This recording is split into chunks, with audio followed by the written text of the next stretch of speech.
Bonjour, bienvenue sur WA, la chaîne où on parle de carrière, de coups durs et d'indépendance financière. Je suis William Alexandre et aujourd'hui je vais vous parler de ma 5e et avant-dernière prédiction infernale, la fin des retraites. Le modèle de base des retraites, c'est-à-dire le système où des actifs travaillants financent la retraite des aînés, n'est pas un mauvais système en soi, à condition bien sûr d'avoir plus d'actifs que d'aînés retraités. Tout le monde le sait. Et quand je dis plus, c'est beaucoup plus. Une retraite de 1 500 € par mois est lourde à payer pour un actif qui en gagne 4 000.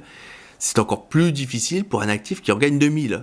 Par contre, si j'ai 15 actifs qui gagnent 2 000 € par mois, la charge par actif n'est plus que de 100 €.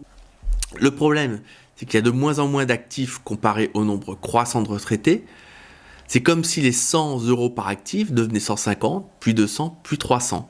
Ça commence à peser, surtout que l'inflation et les impôts ne cessent de ronger le pouvoir d'achat. Quand vous avez du mal à boucler les fins de mois et que les cotisations sociales augmentent en même temps, vous en gagnez moins dans la foulée, ça devient encore plus difficile. Par ailleurs, de plus en plus d'actifs sont touchés par le chômage. Ça ne va faire qu'augmenter la charge par actif qui travaille. Les 150, 200, 300 vont se transformer à terme en 500, 600, 700 €.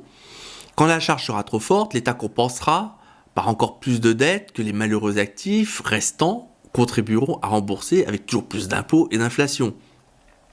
Alors l'évolution démographique, le chômage croissant, l'inflation et les taxes en hausse, rien ne laisse présager un avenir radieux pour les retraites. Pire, rien ne laisse présager leur survie. La survie, je veux dire, quand je parle de survie, je parle de la survie du système de retraite par répartition. Alors vous allez me dire qu'il y a l'immigration de masse, d'accord, mais la plupart ne travaillent pas et tentent juste de survivre comme ils peuvent dans un pays dont ils ne parlent même pas la langue.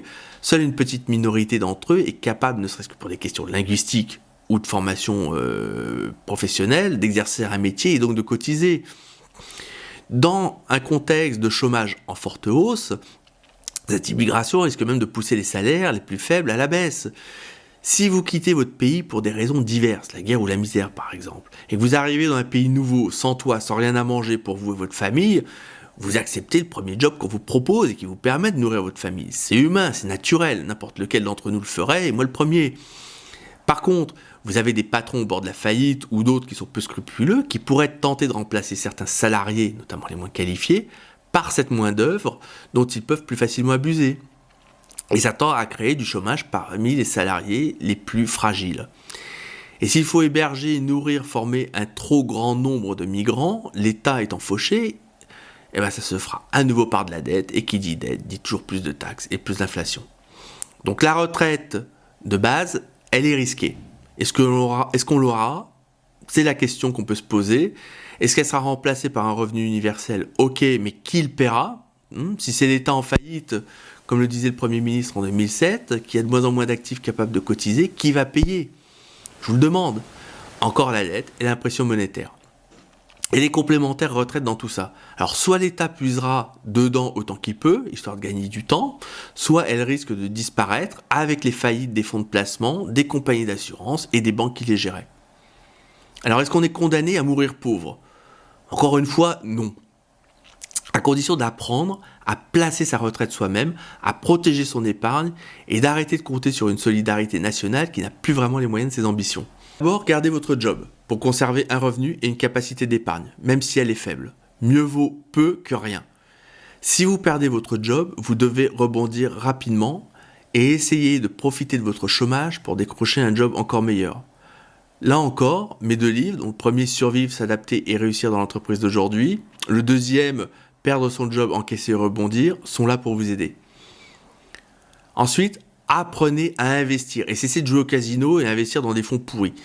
Lisez L'investisseur intelligent de Ben Graham en librairie pour à peine 30-40 €. Apprenez à placer votre épargne. N'achetez pas des livres qui en parlent, souvent c'est du plagiat de bas étage, mais le livre original écrit par Graham lui-même. Faites-vous un portefeuille auprès d'un courtier en ligne avec des titres plus résistants à l'inflation et à la crise. Par exemple, vous avez des obligations indexées sur l'inflation, des actions minières ou pétrolières, les métaux précieux comme l'or ou l'argent physique. Les devises, certaines résistent davantage comme le dollar américain ou le franc suisse. Si votre patrimoine est important, vous pouvez le diversifier entre plusieurs courtiers, plusieurs pays, pas tous dans la même zone géographique. Veillez surtout aux commissions, sachant que les courtiers en ligne sont souvent moins chers que les banques traditionnelles. Si le courtier fait faillite, votre portefeuille, normalement, sera transféré à un nouveau courtier à condition que votre courtier vous inscrive bien en tant que propriétaire des actions sur le registre de la bourse. Vérifiez bien ça dans votre contrat. Faites attention aux ETF et aux produits structurés généralement. Les titres sous-jacents ont peu de chances de vous appartenir et vous risquez de tout perdre. Les ETF sont bons en période de croissance, pas en période de crise où les sous-jacents risquent de s'effondrer à tout instant. Et laissez tomber les fonds. Apprenez à acheter les bonnes actions et à les gérer vous-même. Encore une fois, lisez Ben Graham, qui a été non sans raison le mentor de Warren Buffett, le célèbre financier milliardaire américain. Pour la retraite, mettez donc toutes vos chances de votre côté en gardant un job qui vous permet de dégager une capacité d'épargne. Préparez-vous à faire face au chômage pour rapidement vous en sortir s'il y avait besoin. Et formez-vous à l'investissement, constituez-vous vous-même votre portefeuille de titres pour votre retraite et pourquoi pas pour votre indépendance financière tout simplement. Alors vous faites peut-être partie de ceux qui ont prévu d'investir dans l'immobilier locatif pour votre retraite. Si c'est le cas, notre 6e et dernière prédiction infernale risque de vous donner des sueurs froides. Alors préparez-vous mes petits lapins pour cette prochaine prédiction infernale, l'enfer immobilier. Et je vous invite à nous retrouver dans une prochaine vidéo. Si vous avez aimé le contenu de cette vidéo, n'hésitez pas à mettre un like ou à vous abonner à la chaîne, ça fera chaud au cœur. Et merci, à bientôt.